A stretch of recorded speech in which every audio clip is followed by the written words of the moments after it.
A quick question. Where are we meeting the men that actually want to date and be in a relationship? Because it's not the dating apps. It's not the coffee shops.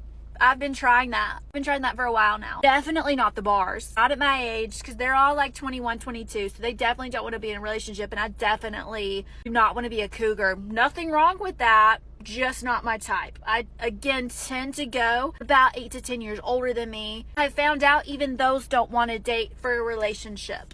Even they are still figuring things out. Yeah, they are. So where are we meeting the ones that want to date and be in a relationship, that want to date to eventually get into a relationship, that are dating to see if we're compatible for a relationship, not other things? No. I need to know, because I have yet to find them. And I've been looking, so maybe I should stop looking. I don't know. But if you know, please let me know. If you guys live in Portland, where are the men at? Well, Lord knows they're not going to approach me when I look like this. The tall ones. The tall, handsome, funny, strong, men of tall, Portland. handsome, strong, specifically, strong, tall, funny, handsome enough, hilarious, strong, tall. Where are they? Name a bar. Name a bar, we will go. Ron Tom's. If you Yours. Yours? Yours. I am not going to yours to find a man. Unless it's yours. Not Life of Riley. Fuck no. Frat boys. Anybody? River Pig, I don't believe that that's where the men are. 2 wrongs, that's not where my man is. There's about a 90% chance that when I decide to get married, it'll be with a girl that's not from America. Men are now more objectified than women. They're simply viewed for what they can provide and what they can do for others. So much so that what one man won't do, the next one will. And you're just a DM away from any yacht, plane, or car in the entire world like that. Countries overseas have seemed to do a better job at preserving their culture and sticking to their core values. So much so that if you're looking for a long-term partner and someone that you're actually going to marry, it makes more strategic sense to marry someone that aligns with those same core values. This guy is actually pretty successful, and women have this idea that only the men that are not successful and are broke bums are looking at women from other countries. Here we have a man who is not broke, is not dusty, and yet even he is saying, you know what, I think I'm good on American women. Here's some crazy research for you. So a third of men, 33%, a little over a third of men between the ages of 18 and 29 are not only single, but they're not actively looking for a partner.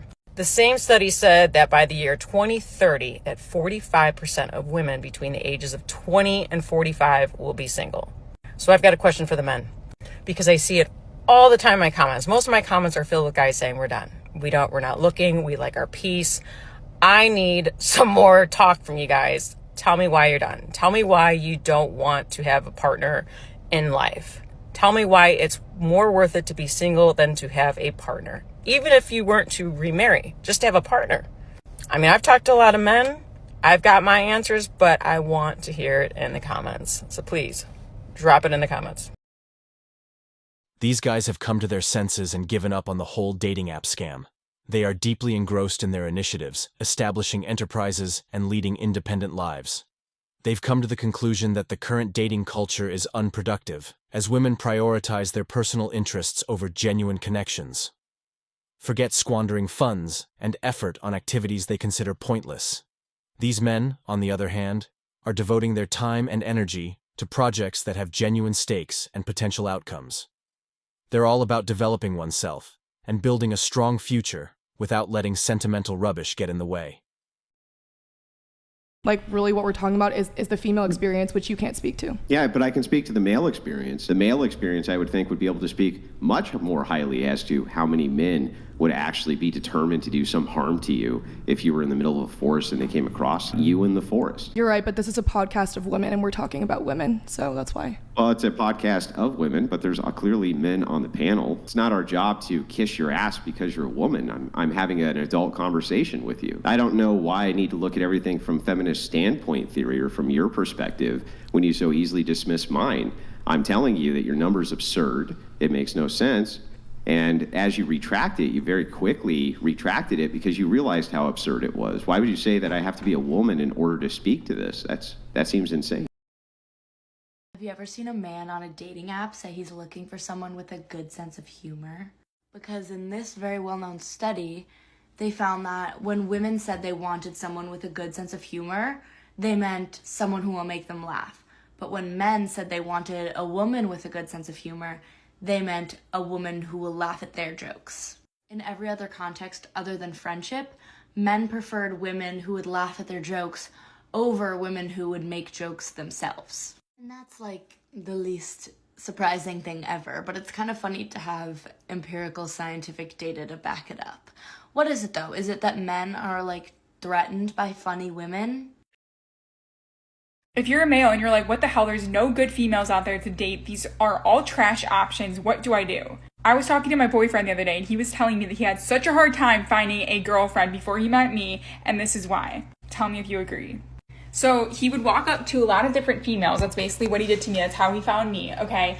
And when he walked up to these females, he would say, hi, just like that, and want to start a conversation. He said so many people would just look him in the eyes and either just walk away, like straight up, look at him and just leave, or they would give him like the biggest resting bitch face and then be such a bitch to him that it's like, why would you even want to have a conversation? It's like you're talking to a wall or someone that like wants to stab you in the face.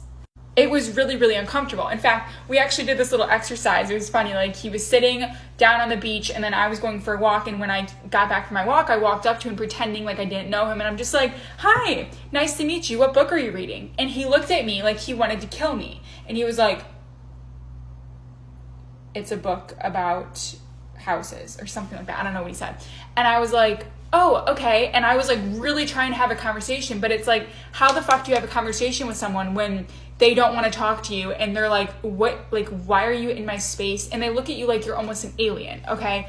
So females, if you're listening to this video, that is from a male perspective, okay? So if you're a male and you're watching this video, I totally get it, okay? Like there are many people out there that probably look at you like you're absolutely crazy, okay? Females, if you're watching this video, just be aware that if someone comes up to talk to you, it takes a lot of courage to do that. Just like walking up to someone in general is very intimidating and scary, okay? And you're probably beautiful, okay? So that's why they're walking up to you. So if anything, just be a little bit more nice when they do walk up to you, have a conversation.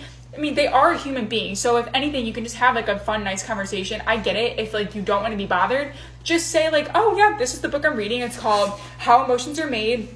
Yeah, but if you don't mind, I was just really busy reading, I'm going to keep doing my thing if that's okay. Something like that is so simple. It's very polite. And honestly, I think that's kind of like what I always did when I lived in Chicago. I sat in the Riverwalk and so many people would just walk up to me randomly.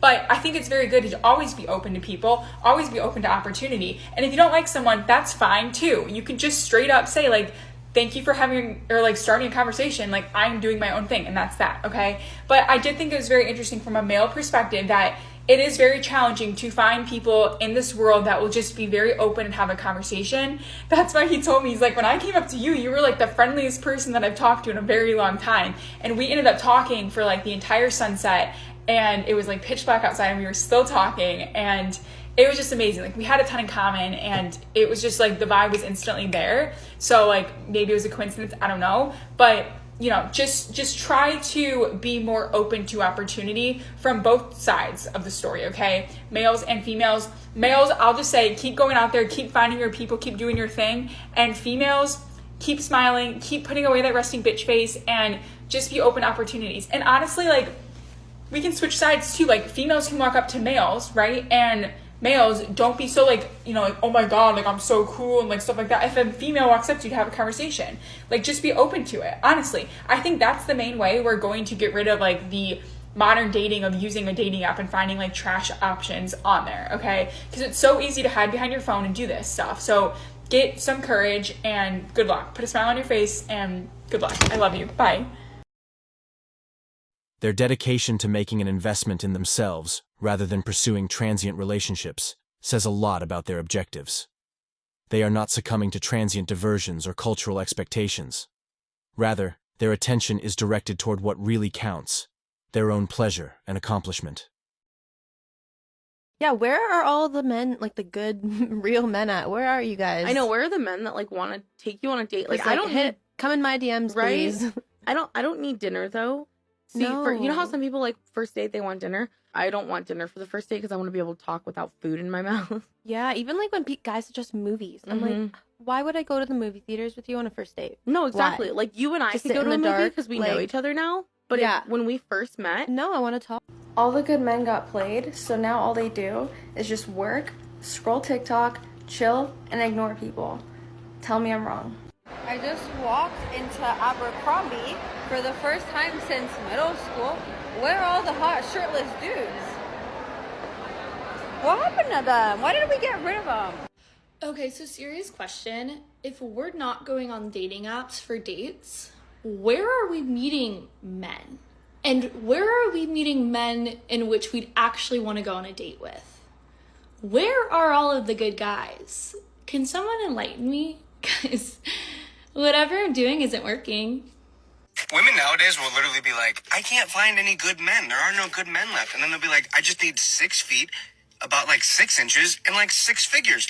Even if this video was just meant for fun, it's still another case of men acting like women have impossible standards so that they feel better about themselves when they don't meet them. And it bothers me because these guys are acting like women are looking down on men who they would consider less than perfect. But have you ever heard a woman talk about a bum who she's in love with? Because she'll make every excuse in the world for why that man is incredible and just misunderstood. So let's say, for example, that a man has no job. She's not going to let you sit there and call him unemployed. No, she's going to tell you how it's probably because no one ever encouraged him and that he's going to be able to do anything he sets his mind to once she just believes in him. You're acting like women will only date men who make 6 figures, but I know women who are working 2 jobs with full insurance and a 401k who are dating men with 60 cents in their bank account because she thinks he has potential. I don't know how you can act like women will only settle for rich men anyways when most families are living paycheck to paycheck and can't survive on one income, because I think that means they married for love. And don't even get me started on what's between the legs, because there are women in 30-year marriages who have never successfully had a no, and you're gonna act like women are out here throwing the whole man away because of his size? Because I don't think so. In fact, there are women out here faking O's so that the men in their lives don't feel inadequate, and yet you're gonna act like we're out here bringing measuring tapes to our coffee dates? And sure, when it comes to height, maybe some women do have a preference for men who can reach the top shelf or the cookie jar, but that's all subject to change. If he's a good man with good qualities, then she may just fall in love and try to convert the whole world talking about how we love a short king. Listen, the truth is that even you don't believe this nonsense, because if you really believed that women had impossible standards, then you wouldn't be telling them to pick better men at every opportunity. So when I see videos like this, I realize that they're usually not mad about what women want. They're just mad that women don't want them. I'm quite literally rolling around in horse trying to get this bottom thing off my car. I don't want to talk about it. I'm gonna cry. I'm trying to get this off, and I need a screwdriver to take it off. And I just wish someone would pull over and help me, because I don't know what to do. Oh, someone just pulled over. No way. Thank you so much. The strong, independent woman who don't need no man actually does need a man. Why am I not surprised? Do people actually like get asked on dates in real life? Like people come up to you, like attractive people that you would want to go on a date with, come up to you and ask you to go on a date, and then like they want to take you on a date? That has like literally actually never happened to me in my entire life. The closest thing today I was going to get lunch with my friends, and I was walking, and this like 65-year-old man stopped me and goes, "Hey, do you happen to be single?" And I said, "No." And he said, "Oh, you're beautiful." He was literally 65 years old. So that's what I get. People go on dates, and the people that get asked on the dates, and they want to go on the dates, and they do. That's crazy, you guys. That's crazy.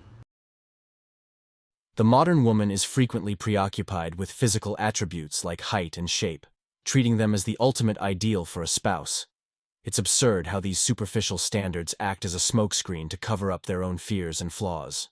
They unfairly imprisoned males in a web of social expectations by placing unreasonably high standards on them rather than allowing them to face their weaknesses.